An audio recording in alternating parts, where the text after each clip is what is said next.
కానీ బీసీలకు న్యాయం చేయడం లేదని చెప్పి ఇందుకోసం బలమైన ఉద్యమాన్ని చేయాలని చెప్పి ఆలోచిస్తున్నారు.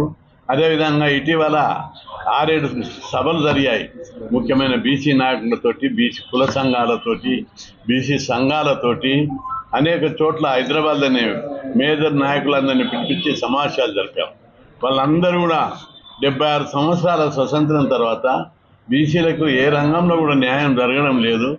అందుకే బలమైన బీసీ ఉద్యమాన్ని మన తెలంగాణ రాష్ట్రంలో నిర్మిస్తే తప్పనిసరిగా కేంద్ర ప్రభుత్వము, రాష్ట్ర ప్రభుత్వాలు అన్ని రంగాలలో విద్య, ఉద్యోగ, ఆర్థిక, రాజకీయ రంగాల లోపల మన వాటా మనకు లభిస్తుంది.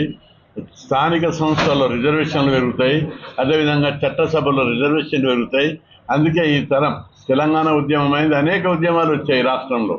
ఆ ఉద్యమాలన్నీ తెలంగాణలో పుట్టినాయి. తెలంగాణతో కోసం పోరాటాలు జరిగాయి. అవన్నీ ముగిసినాయి. ఇప్పుడు నెక్స్ట్ వచ్చేది బీసీ ఉద్యమం. అందుకే ఈ ఉద్యమాన్ని బలోపేతం చేయాలని చెప్పి అందరూ కూడా ముక్త కంఠంతో నినదిస్తున్న సంధికాలం ఇది. ఆ ఉద్దేశంతో రాజ్యసభ పదవికాలం ఇంకా 4 ఏళ్ళు ఉంది. ఉన్నప్పటికీ కూడా ఈ ఉద్యమానికి రాజ్యసభ అనే ఆయుధం ఒక ఆయుధంగా వాడుకోవాలని చూసినా నేను రాజ్యసభలో ఎప్పుడు మాట్లాడినా బీసీల గురించే మాట్లాడినా, బీసీల హక్కుల గురించే మాట్లాడినా.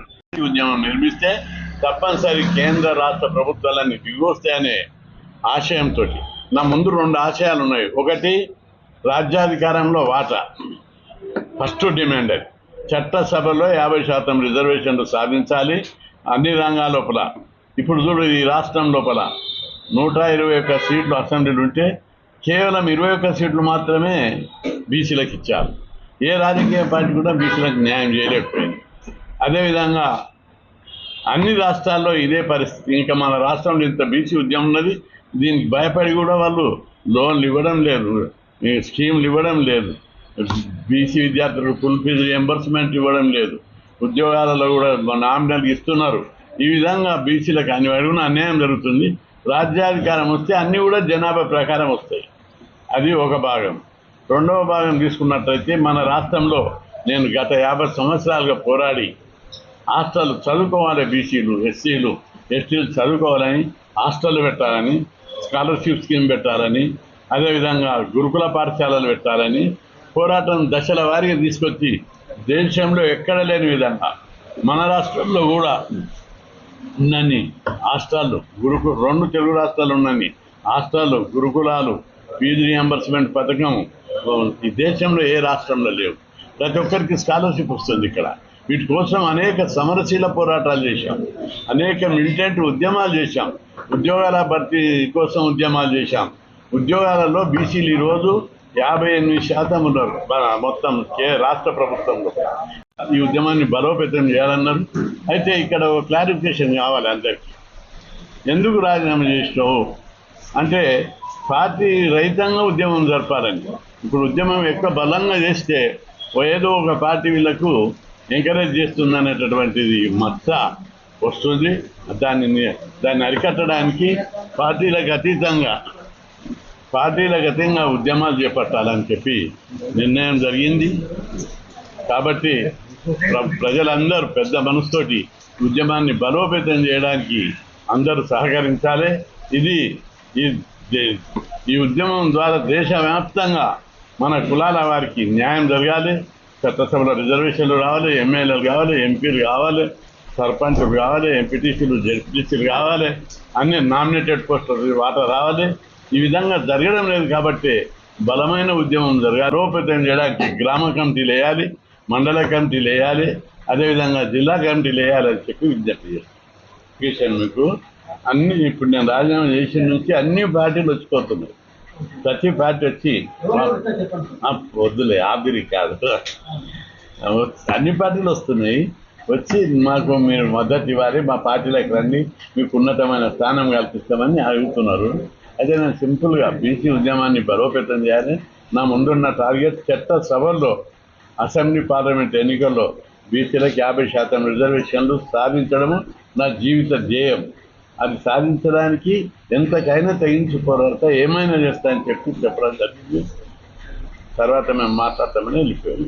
రెండవది, గతం లోపల గౌతు లచ్చన్న గారు, గౌరవనీయుడు కొండలచ్చన్ బాపూజీ గారు, కాసాని జ్ఞానేశ్వర్ గారు, నారవని వెంకటయ్య గారు, గాంధ రామకృష్ణయ్య గారు, అనేక మంది పెద్దలు, కమిట్మెంట్ దేవేందర్ గౌడ్ గారు, వాళ్ళ కమిట్మెంట్ బీసీల మీద ఉండి ప్రేమతోటి బీసీలకు అన్యాయం జరుగుతుందని వాళ్ళ లోపల ఉన్న తపనతోటి పార్టీలు పెట్టారు.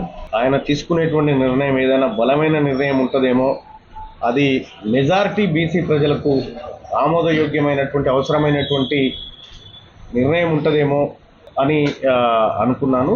అదేవిధంగా ఇవాళ కాంగ్రెస్ పార్టీ కూడా ఆర్ కృష్ణయ్య గారిని, ఆయన చేసినటువంటి పోరాటాన్ని ఈ అన్నిటిని దృష్టిలో పెట్టుకునే ఇవాళ బీసీలకు కామారెడ్డి డిక్లరేషన్ అమలు చేస్తూ రిజర్వేషన్ పెంచుతూ, అలాగే చట్టసభల్లో కూడా అవకాశాలు మెరుగుపరచాలనేటువంటి అంశంతో కాంగ్రెస్ పార్టీ మేనిఫెస్టోలో పెట్టింది. బహుశా ఆర్ కృష్ణన్న అడుగులు కూడా అటువైపే దగ్గర ఉంటాయని మేము అనుకుంటా ఉన్నాం. ఏదేమైనప్పటికీ అల్టిమేట్గా మా అందరి ప్రయోజనం బీసీల ప్రయోజనమే కాబట్టి బీసీలకు సంబంధించినటువంటి ఏ అంశంలోనైనా మేమంతా ఉమ్మడిగా కలిసి ఆ ప్రయత్నాలు చేస్తాం. నేను అనుకుంటున్నటువంటి అంచనా ప్రకారం ఆర్ కృష్ణన్న దశాబ్దాల పాటు ఈ బీసీ ఉద్యమాన్ని ముందుకు తీసుకొచ్చిండు. మేము అతి త్వరలోనే బీసీలకు మంచి చేయబోతా ఉన్నాం. బీసీలకు మంచి జరిగేటువంటి రోజులు అతి త్వరలోనే ఉన్నాయి కాబట్టి మేము మరింత ఒత్తిడి పెంచాల్సినటువంటి అవసరం ఉంటుంది, మా ప్రజలందరినీ చైతన్యం చేయాల్సినటువంటి అవసరం ఉంటుంది అనేటువంటి ఆలోచనతో అన్న ముందుకు పోతా ఉన్నాడు. సో అన్న ఎక్కడ పోయినా కూడా అల్టిమేట్గా బీసీల ప్రయోజనం అనేది ఆయన లక్ష్యంగా ఉంటుంది అనేది మా అందరికి తెలిసినటువంటి అంశం. మేము కూడా చెప్తా ఉన్నాం ఆర్ కృష్ణన్నని, ఇప్పుడు అటు 2-3 పార్టీలు వాళ్ళ నిర్ణయం తెలపాల్సింది బీసీల రిజర్వేషన్ల విషయంలో కానీ, ఆ తర్వాత ఆ స్లాబ్ ఏదైతే ఎత్తివేయానో ఆ విషయంలో కానీ తెలపాల్సినటువంటి అవసరం ఉంది.